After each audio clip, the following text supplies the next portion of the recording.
કેન્દ્રીય ગૃહ અને સહકારિતા મંત્રી અમિત શાહ આજે ગુજરાતમાં અમદાવાદ અને કલોલના કાર્યક્રમોમાં આપશે હાજરી। અમદાવાદના નવરંગપુરામાં ગુજરાત સાહિત્ય મહોત્સવનું પણ કરશે ઉદ્ઘાટન।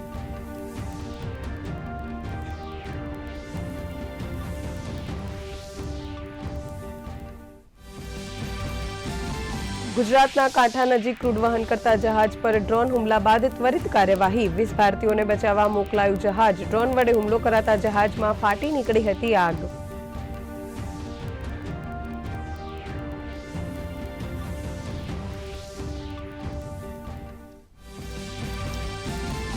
जम्मू काश्मीरना बारामुल्लाમાં આતંકી ઘટના। રિટાયર્ડ એસએસપી અધિકારી મોહમ્મદ શફીની ગોળી મારીને હત્યા। સુરક્ષા દળોએ તે વિસ્તારની કરી ઘેરાબંધી।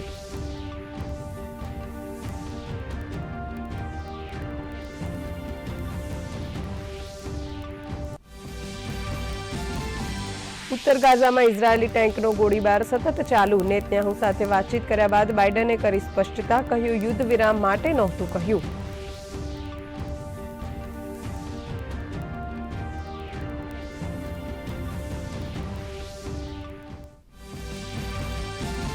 રેસલિંગ ફેડરેશન ઓફ ઇન્ડિયા પર ખેલ મંત્રાલયનો મોટો નિર્ણય। ભારતીય કુસ્તી સંઘની ગતિવિધિઓ આગામી આદેશ સુધી સ્થગિત।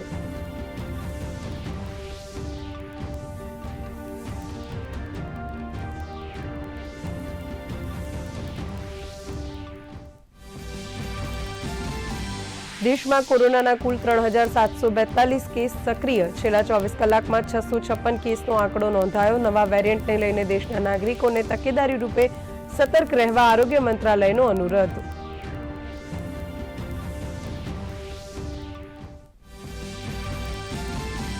દ્વારકામાં રચાયો ઇતિહાસ। 37,000 આહિરાણીઓએ પરંપરાગત પોશાકમાં કર્યો મહારાસ। 1.5 કલાક ચાલેલા સળંગ રાસ બાદ આહિરાણીઓએ આપ્યો સામાજિક સંદેશ। તો રૂક્ષ્મણી મંદિરથી જગત મંદિર સુધી યોજાઈ વિશ્વ શાંતિની રેલી।